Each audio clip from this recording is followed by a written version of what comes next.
Of the photos we share in today's Behind the Frame video, some may appear innocent enough, but take on a more disturbing hue once you know the story behind them. Others are plain creepy, even without context. Edward Mordrake is a legendary figure from the 19th century, believed to be an English nobleman cursed with a second face on the back of his head. According to the tale, the second face was both beautiful and devilish, capable of independent thought and speech, tormenting Mordrake with whispered horrors that drove him to madness. The story, first published in a sensational article by the Boston Sunday Post in 1895, claimed that Mordrake took his own life at 23, leaving a request to have the second face destroyed to stop its dreadful whispering. His case was later included in Anomalies and Curiosities of Medicine by ophthalmologists George M. Gould and Walter L. Pyle, lending an air of legitimacy to the legend. However, in 2015, it was revealed that the 1895 article was written by a science fiction author, Charles Lowton Hildreth, and that the Royal Scientific Society cited in the article did not exist. The Mordrake story, along with other bizarre creations from Hildreth, was entirely fabricated, although it had already gained significant popularity. Despite being debunked, the legend of Edward Mordrake has endured, captivating audiences with its eerie blend of medical oddity and horror. The story of the Sodder children began on Christmas Day 1945 when a fire broke out in George and Jenny Sodder's home in Fayetteville, West Virginia. Though they saved some of their children, 5 were trapped inside. George's attempts to rescue them were blocked by a missing ladder and malfunctioning trucks. When firefighters arrived hours later, the house was destroyed, but no bodies were found. While some believed the children had been cremated, experts said bones should have remained, raising suspicions they hadn't died in the fire. In the months before the fire, the Sodders experienced strange occurrences. A visitor warned the house would catch fire, and an insurance salesman threatened George, saying, "Your house is going up in smoke, and your children will be destroyed." On the night of the fire, Jenny received an eerie phone call from a woman laughing and clinking glasses. After the fire, witnesses reported seeing the children alive, and private investigator C.C. Tinsley found the insurance salesman was part of the coroner's jury that ruled the fire accidental. Years later, the Sodders received a photo of a man resembling their son Louis, fueling hope but leading to no resolution. The parents spent the rest of their lives looking for Louis and the rest of their missing children, but tragically never received an answer as to what really happened to them. And the case remains unsolved to this day. 𝗦𝗵଼cie𝗿𝗶𝗲𝗀, who lived on the remote Channel Island of Jersey with his wife and her children, was initially seen as a kind and caring individual. He was known for his generosity, including dressing up as Santa Claus for orphans, and a past arrest for stealing food to help starving families seemed like his only blemish. However, between 1957 and 1971, Jersey was troubled by a series of serious crimes committed by the masked figure known as the Beast of Jersey. This person was responsible for abducting, torturing, and assaulting more than 13 people, many of whom were children.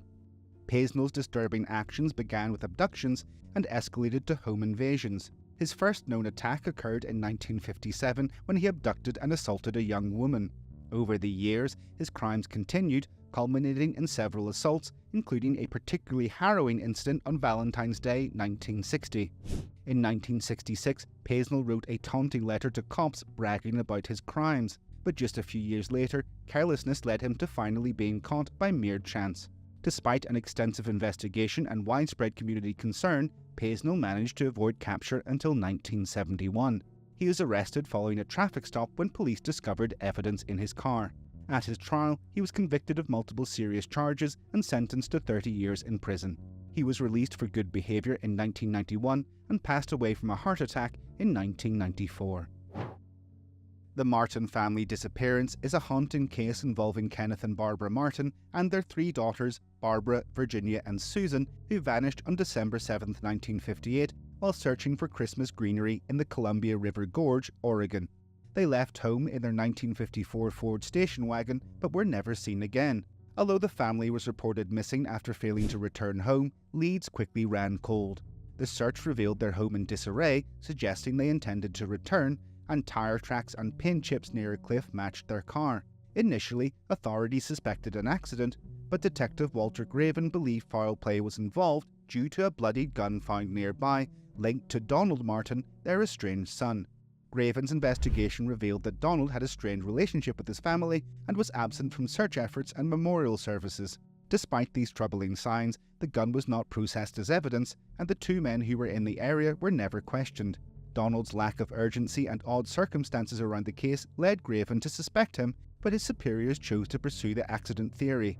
Graven remained dedicated to the case until his death in 1988, continually troubled by the lack of follow-up on key evidence and the unexplored leads.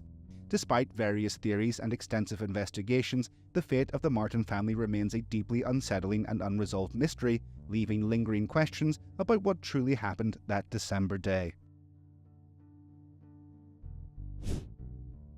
The 𝗕𝗏𝗃𝗃 axe murders are a notorious case from June 12, 1912 in 𝗕𝗏𝗃𝗃, Iowa, where Josiah and Sarah Moore, their 4 children, and 2 young overnight guests, Lena and Ina Stillinger, were brutally killed. After attending church that evening, the family returned home around 10 p.m. and were attacked by an unknown intruder wielding an axe. The following morning, neighbours discovered the horrific scene. All 8 victims had been bludgeoned to death, with their faces covered and mirrors draped. The investigation was hampered by a lack of forensic technology and the contamination of the crime scene by curious locals. Several suspects emerged, including Frank Jones, a business rival, Andy Sawyer, a transient, and Reverend George Kelly, who initially confessed but later recanted. Additionally, a piece of uncooked bacon and a bowl of bloody water were found at the scene. The presence of these items, along with the fact the killer had covered the victims' faces and draped mirrors and windows, suggested a deliberate effort to obscure and sanitize the scene. Despite extensive investigations and numerous theories, the case remains unsolved.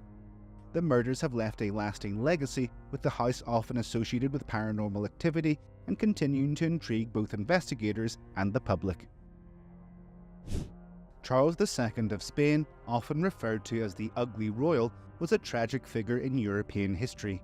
Born on November 6, 1661, Charles II was the last Habsburg king of Spain, reigning from 1665 until his death in 1700. His physical appearance and health were notable for their severe issues, largely attributed to the extensive inbreeding within the Habsburg family. Charles II was born to King Philip IV and his second wife, Mary Anna of Austria.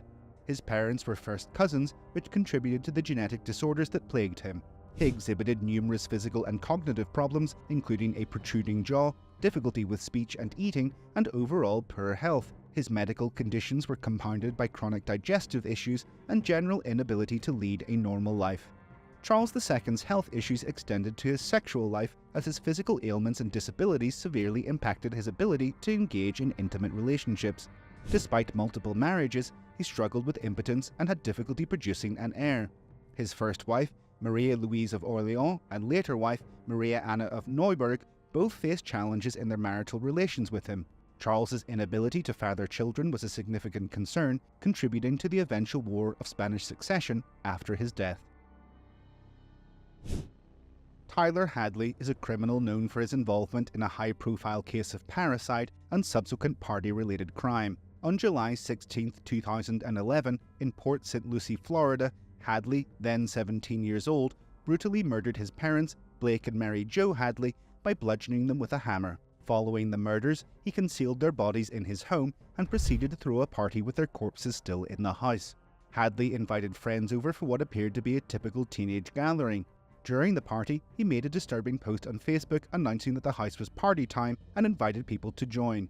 Hadley had simply left their dead bodies in their bedroom. Some of his friends would later recall him saying he wanted to kill his parents for punishing him days earlier, but they thought nothing of it and didn't take his threats seriously until Hadley pulled his friend Michael Mandel aside at the party. Mandel's disbelief was shattered when he saw blood near the parents' bedroom door. He then demanded to see more proof by going inside the bedroom, where he soon saw the parents' bodies. While Mandel shockingly stayed at the party for at least 45 minutes longer, he called the Crime Stoppers hotline upon leaving and told the police everything.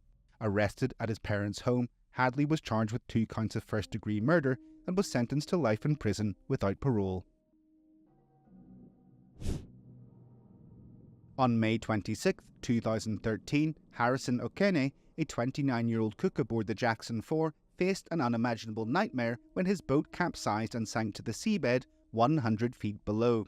Trapped in the dark, flooded wreckage, 𝗦𝗫𝗃 initially sought safety in a cabin with a large air pocket, while the sounds of marine predators, possibly sharks or barracudas, echoed around him. For 72 hours, he survived on a single bottle of Coke and recited Bible verses, driven by a promise to God that he would never return to the ocean if he made it out alive. Miraculously, divers from DCN Diving, who were on a mission to recover the deceased, discovered 𝗦𝗫𝗃 in his submerged tomb. The sight of him alive astonished the rescue team.